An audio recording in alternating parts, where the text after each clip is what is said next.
Welcome back to Life with the Browns. Tonight, we're not just talking about family drama or another broken promise on national television. No, tonight we are digging into the land that was supposed to define everything. The land that Kody Brown swore would bring his wives together, that TLC marketed as the shining jewel of this fractured family's saga. The infamous Coyote Pass. But the question that lingers, haunting fans, critics, even members of the Brown family themselves, is this. Where does the truth about Coyote Pass really lie? Is it still the promised dreamland where love and faith would supposedly take root in the soil of Flagstaff? Or is it, in reality, a ticking time bomb of debt, hidden contracts, and betrayal that could snatch it all away forever? For years, viewers have been sold a vision. The camera would pan across open fields, Kody standing tall, pointing at patches of earth where his wives and children were told their homes would rise. Christine would smile with cautious hope. Janelle, ever the practical one, tried to believe. Robin would nod in loyalty to Kody's dream, while Mary, standing off to the side, was barely included in the conversation at all. To the audience, it looked like optimism. It looked like unity. But what if those scenes were nothing more than smoke and mirrors? What if the glossy dream TLC presented was always hiding something deeper, something far more sinister? Because behind those emotional confessionals and carefully edited family gatherings lies a paper trail. A trail of court documents, real estate deeds, unpaid tax records, and private arguments that never made it to the screen. And according to insiders who have watched this unfold, Coyote Pass was never about constructing houses or creating a forever home.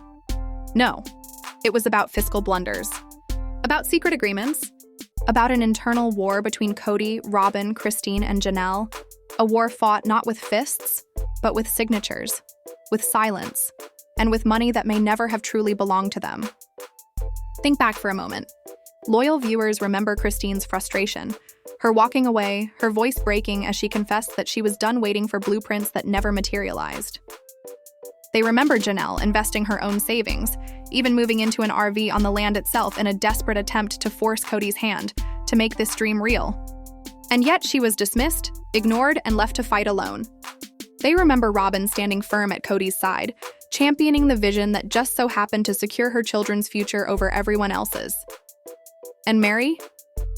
Mary was silent, offered scraps of the dream, her name rarely appearing in any meaningful way in the official paperwork. This is no longer just reality television drama. This is the unraveling of a promise, a legal and financial saga that could decide the Browns' fate once and for all. So tonight, we peel back the curtain, not to watch another staged family gathering, but to expose the real story, the one hidden in the shadows, written not in words of love, but in ink, in contracts, in debt, and in betrayal. Though the property was legally purchased under the family's name, the truth is murkier than the cameras ever revealed. Buried in the paperwork were strings that tethered Coyote Pass more tightly to Kody and Robin than to anyone else. That fact alone explains why Robin so often defended Kody's decisions with such ferocity.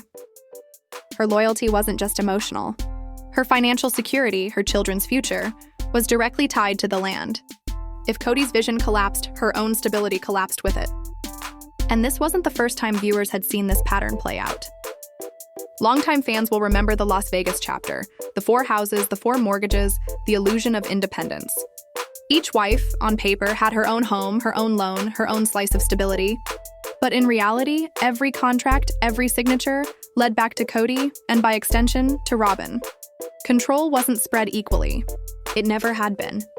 By county records, at least one parcel of Coyote Pass had already shown signs of weakness, overdue payments, potential liens, whispers of financial trouble. On its own, perhaps not catastrophic. But when land is divided, when ownership is fractured across parcels, one weak link threatens to topple the entire chain. A single default could drag the whole property into jeopardy. And so, what fans might see as a final walkthrough, a celebratory lap around the dreamland, may actually be something else entirely. A legal requirement, an inspection demanded by creditors, county officials, and possibly even foreclosure agents.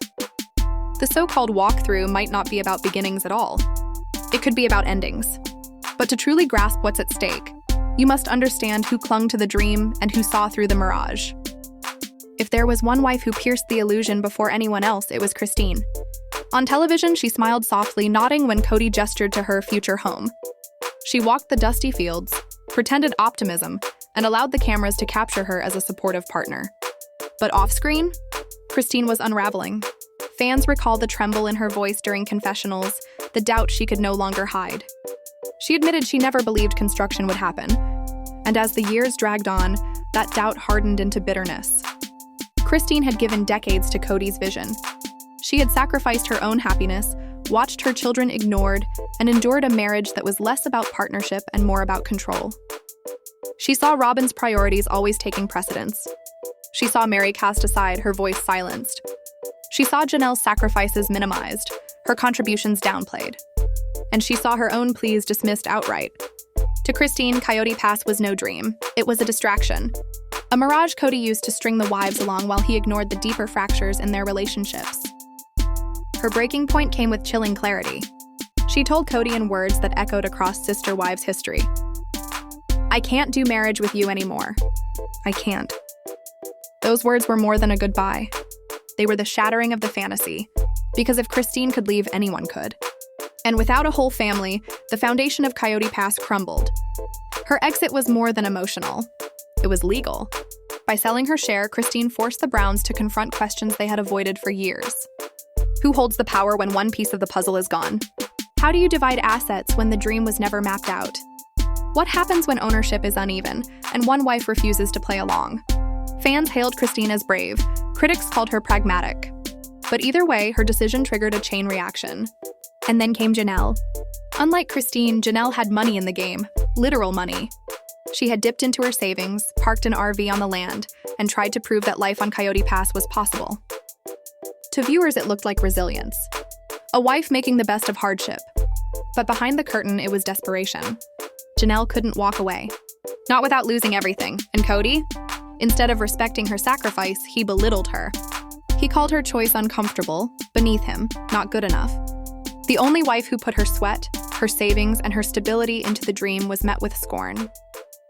The tension between Janelle and Cody grew so sharp that even the cameras couldn't soften it. Their arguments became some of the most raw, most unfiltered moments ever aired on SisterWives. Fans flooded social media, torn between admiration and heartbreak. Was Janelle loyal, or was she being manipulated? Was she standing on principle, or was she trapped in a system designed to benefit only Cody and Robin? For Janelle, the truth was harsher than either. She wasn't just fighting for a dream anymore. She was fighting to keep from losing everything. To keep from losing everything. And in betrayal. "You act like this is my fault," Janelle snapped, "but I'm the only one even trying." Those words weren't just a line in an argument, they were a turning point. Janelle's loyalty to Coyote Pass kept her tethered longer than Christine, but that same loyalty chained her to a man who had no intention of standing beside her. And when Janelle reached her breaking point, the dream of Coyote Pass suffered another devastating blow. Christine had walked away. Janelle had dug in her heels. But Mary did something different. She stayed quiet. From the very beginning, Mary's stake in Coyote Pass had been more symbolic than substantial. She was assigned the smallest parcel, tucked away in a forgotten corner, a piece of land that reflected her shrinking role within the family. And Cody didn't even pretend otherwise. He openly admitted on camera that there was no longer romance between them. So what did that leave Mary with? A piece of land she never really wanted, and a marriage that no longer existed. On television, she smiled through the misery, pretending at harmony. But fans could see it. They could see how her voice was drowned out whenever land was discussed. They could see how her suggestions were dismissed, how her very presence seemed like an afterthought.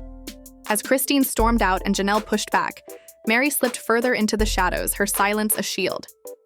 Yet silence doesn't mean safety. Behind the scenes, Mary worried constantly. Would her name even remain on the deeds if the family splintered completely? Would she be erased from the records the way she had been erased from Cody's affections? Deep down, she knew the truth. When the time came to choose, she'd be pushed out.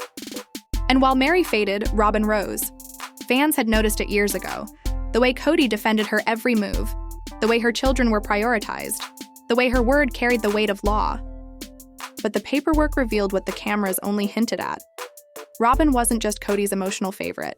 She was his financial partner. Her name appeared again and again in county records, deeds, and contracts. Where Mary's interest shrank into nothingness, Robin's interest expanded. And as Christine severed ties and Janelle clashed openly with Cody, Robin's position only grew stronger. She wasn't simply surviving the storm, she was positioned to inherit whatever remained after the storm passed. To fans, the picture became undeniable. If Coyote Pass were ever developed, Robin would end up with the largest slice of the pie. Whether by chance or by design, she was the one best positioned to profit. And that realization carried with it a brutal truth. Coyote Pass was never about unity. It was never about family. It was about leverage. And Robin had it, while Mary had nothing. But while the wives grappled with shifting roles, another force loomed larger: outside pressure. County officials. Building codes. Creditors. These weren't minor inconveniences. They were vultures circling above. For years, TLC framed Coyote Pass as an internal family squabble. Wives bickering, Cody pleading, children rolling their eyes. But the real story, hidden in plain sight, was that the destiny of Coyote Pass wasn't in the Browns' hands at all. It was in the hands of outside forces. Flagstaff's county codes weren't suggestions. They were obstacles. To build, the Browns needed approved plans, environmental permits, and county clearance. And the truth? Those permits were never seriously pursued. Cody sketched cul-de-sacs on napkins, made promises on camera, but when it came time to file paperwork, nothing happened. That delay opened the door for the most dangerous threat of all: money. Coyote Pass wasn't purchased outright. It was financed. And financed land comes with bills, taxes, and deadlines. When Christine walked away, when Janelle struggled alone, and when Mary stayed silent, the financial burden fell squarely on Cody and Robin. Creditors noticed. Records indicate that at least one parcel was in danger of liens if payments were missed. And though foreclosure never made national headlines, whispers began to swirl on fan forums and legal circles alike. Deadlines were slipping. The dream wasn't just delayed. It was on the edge of collapse. For a family already drowning in rental payments, children's expenses, and dwindling TLC checks, the weight became suffocating. The question shifted from can they build to can they even keep it? Because if the county or creditors decided enough was enough, Coyote Pass wouldn't simply stall, it would vanish. And that's when the so-called final walkthrough theory began to spread. Insiders suggest that what Cody framed as a triumphant step toward construction may have been something far more desperate. A county inspection, a creditor's audit, or even a pre-sale review, preparing the land to change hands altogether. Why, after all these years of excuses and delays, would Cody suddenly push the narrative that progress was coming, at the exact moment his marriages were crumbling and his finances were strained? Was it hope? Or was it survival? For Cody, the land is still about control. For Robin, it's leverage. For Mary, it's a fading dream. And for the county and creditors, it's nothing but acreage, numbers on a ledger stripped of family meaning. Every messy story eventually reaches a breaking point, a moment where illusion gives way to truth. And for Coyote Pass, that moment is coming. For Coyote Pass, that moment is coming. Tonight, we step into the shadows of a story the cameras could never truly capture. For years, fans watched Coyote Pass sold as a dream. Wide open land, endless possibilities, a new beginning. But as time went on, cracks began to form, and now, the tipping point has arrived. Public documents, county filings, and insider whispers have painted a picture far more chilling than the family ever dared to admit. Fans digging through Flagstaff's databases uncovered unsettling details. Parcels linked to the Browns carried not only late payments, but mysterious alterations in ownership. At least one transfer of deeds raised eyebrows, suggesting that names may have been shuffled, silently, secretly, designed to protect certain players in the family feud. But protect them from what? From each other? From the creditors circling overhead? Or from the truth itself? And then came the whispers, the insider leaks that cut deeper than any legal filing ever could. Rumors spread that Cody Brown himself dipped into TLC funds, money meant to feed, clothe, and house his sprawling family, and used it instead to pay down Coyote Pass debt. Think about what that means. While his wives believed the network checks were covering rent, groceries, or school supplies, that money may have been swallowed by the Arizona dirt. Christine leaving Flagstaff. Janelle pouring her savings into the land. Mary staying quiet in the shadows. And Robin's name emerging again and again on the paperwork. But nothing shook fans harder than the most startling revelation. Coyote Pass had allegedly been used as collateral. A loan, secured against the very land Cody preached about on television, meant that if payments were missed, foreclosure wasn't just a rumor. It was a ticking clock. If Cody faltered, the dream could be stripped away from all of them, no matter which wife believed she owned a corner of the dirt. This was the smoking gun. The confirmation of Christine's fears, Janelle's suspicions, and Mary's quiet dread. The nest egg wasn't security, it was a gamble. And the stakes weren't just emotional. They were financial, catastrophic, and possibly legal. The timing of these disclosures couldn't have been more explosive. They surfaced just as Christine announced her departure. Janelle began raising her voice, and Mary slid further into silence. Was it coincidence? Or were the wives finally responding to the same truth? That Coyote Pass was not a legacy, but a liability? Publicly, Cody still clung to his narrative, preaching that the land would bring the family together someday. But behind closed doors, the papers told a much darker tale. A man cornered, desperate, fighting to keep hold of property he could barely afford, while his family slipped through his fingers. For fans, the smoking gun wasn't just a deed or a document. It was validation. Proof that the favoritism, the financial secrecy, the lopsided power dynamics, they weren't just reality TV drama. They were rooted in fact. And once those documents surfaced, there was no turning back. Coyote Pass could no longer be justified by Cody's promises or TLC's glossy editing. The truth was undeniable and the fallout inevitable. Whispers of lawsuits began. Could missed payments, concealed debts, and redirected TLC funds push the Browns into court? At first, it sounded like speculation. But then questions grew louder. Christine had sold off her share. Was it a clean sale or a sign of something deeper? An unraveling of how the Browns managed shared property. Janelle's investment suddenly looked vulnerable. Mary's silence seemed like self-preservation. And Robin's advantage on paper raised suspicions that she had been insulated all along. And looming over all of this? The network. TLC thrives on drama, yes, but not on scandal. If financial impropriety, especially misuse of production funds, spilled into public court records, executives would be forced to step in. Renegotiations, delayed payments, canceled contracts. For Cody, the consequences wouldn't just be financial. They would be reputational. He already teeters on the edge of being seen as manipulative and irresponsible. Court documents confirming mismanagement would shatter his image forever. Which leads us to the most haunting theory of all, the so-called final walkthrough. Insiders whisper that Cody's sudden push to act on Coyote Pass isn't about breaking ground. It isn't about hope. It's about survival. That walkthrough could be tied not to construction, but to liquidation. To a sale, to appeasing creditors. To meeting a court-ordered inspection before the land is stripped from them entirely. What Cody frames as achievement may, in truth, be the prelude to loss. Christine may be safe, having walked away. Janelle stands to lose the most, her own money tied to the land. Mary risks vanishing into complete obscurity. And Robin? On paper, she looks protected. But if foreclosure sweeps in, even she cannot escape. At that point, all leverage is gone. So the question remains, is Coyote Pass a family's dream or a family's downfall? The documents scream one truth, while the Browns still cling to another. And as the silence from Cody and Robin grows louder, fans are left with one haunting certainty. Something is coming. Something that could drag this land, this family, and this entire television empire into the courtroom, where no amount of spin can hide what the documents already reveal. By the time the documents, whispers, and rumors had spread like wildfire, the emotional damage inside the Brown household was already beyond repair.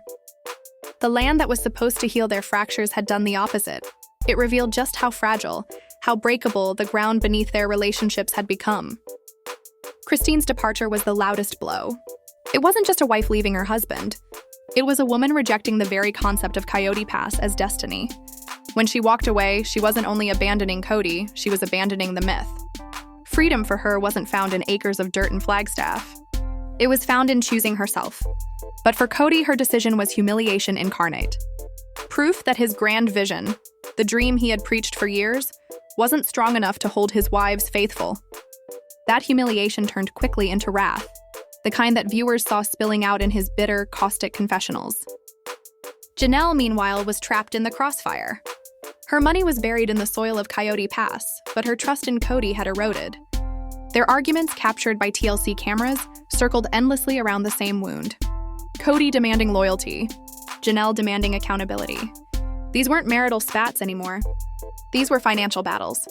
Questions of security, of survival.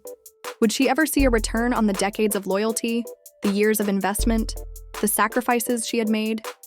Every on-screen argument was a proxy war for something deeper, whether Cody had betrayed her not only as a husband, but as a financial partner. And then there was Mary. Her fallout was quieter, but no less devastating. She had been pushed to the margins long before, but Coyote Pass made it undeniable. Robin grew in power and position while Mary was thrown crumbs. Her silence wasn't agreement, it was surrender. And fans saw it. They saw a woman who had given up fighting, not because she didn't care, but because she already knew she would lose. Robin, in stark contrast, doubled down. While Christine broke free, while Janelle questioned, while Mary faded into silence, Robin clung harder to Cody's side. She championed the dream, insisting it was alive, even when fact screamed otherwise. To outsiders, it looked like loyalty. To the other wives, it looked like favoritism, a marriage where Cody elevated one woman's stability at the expense of everyone else's needs. And the consequences weren't just emotional. They were generational. The Brown children were watching. They saw their parents tear each other apart over barren land that bore no homes, no progress, no real future. These were the same fields where the kids once played, imagining houses, backyards, and forever memories. Now it was a wasteland of broken promises. The children's laughter had turned into whispered resentment. For them, Coyote Pass became a harsh reminder. Dreams don't always come true, and sometimes the cost of chasing them is too high. Fans felt the betrayal just as sharply. For over a decade, they had invested their time, their emotions, even their hopes in the idea of this family uniting. And what did they see instead? Cracks, departures, endless fights. Christine walking away, Janelle battling Cody on camera, Mary disappearing in silence, Robin holding the crown of favoritism, and Cody, angrier, more defensive, and more delusional than ever. Social media erupted. Hashtags exploded. Some praised Christine as courageous. Others applauded Janelle's persistence. But nearly everyone pointed the finger of blame squarely at Cody. The fractures ran in every direction. Husband against wives. Wives against each other. Parents against children. And behind it all, the looming shadow of Coyote Pass, the symbol of broken trust, wasted money, and soured love.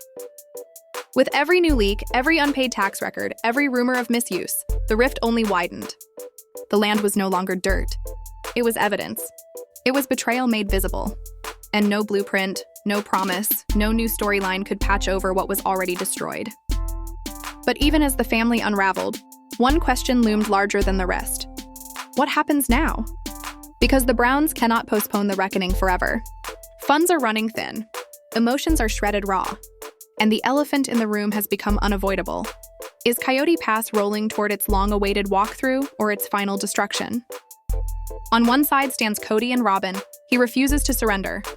In his interviews, Cody insists the dream is not dead, that with enough time, enough money, and enough belief, he can resurrect it. For him, giving up would mean admitting defeat. And Cody Brown does not admit defeat. Robin reinforces his optimism, preaching that the land is still the family's future. But even she must sense the dwindling support. On the other side, Christine and Janelle. Once dreamers, now realists. Christine has cut the cord entirely. She's declared openly that she has no interest in the land, no desire to see her life tied to Cody's barren vision. Janelle, ever loyal, tries to remain optimistic, but unpaid taxes, no construction, and no harmony among the supposed co-owners make the truth impossible to ignore. Even Mary drifts in ambiguity. Her silence is a protest in itself, a shadow of hesitation. She's not defending the dream, but she's not severing the last thread either. She's simply left behind, unheard, unseen, uncounted. And beyond the family, financial analysts are blunt. The longer the land sits undeveloped, the more it transforms from asset to liability. Taxes accrue, property values shift, and the window for building evaporates with each passing year. At that point, it's not family politics, it's math. And math doesn't lie. Even TLC feels the pressure. The network has milked the land storyline for years, but even producers know they can't keep selling mud as bricks forever. Viewers are restless. They want resolution. They want closure. They want to know, will there be a groundbreaking or will there be a foreclosure? And so here they are, the Browns, split into factions. One clinging to the dream, the other breaking away, while millions of fans sit in judgment. Will Coyote Pass end in a triumphant walkthrough, a new chapter in the family's legacy? Or will it dissolve into auctions, paperwork, and bitter memories of what might have been? The reality is this: both outcomes are inevitable, but only one can win. And whichever path is taken, the decision will forever redefine not only the Browns, but the entire legacy of SisterWives. Because Coyote Pass is no longer land. It is the battlefield where loyalty, betrayal, money, and love collide for the last time.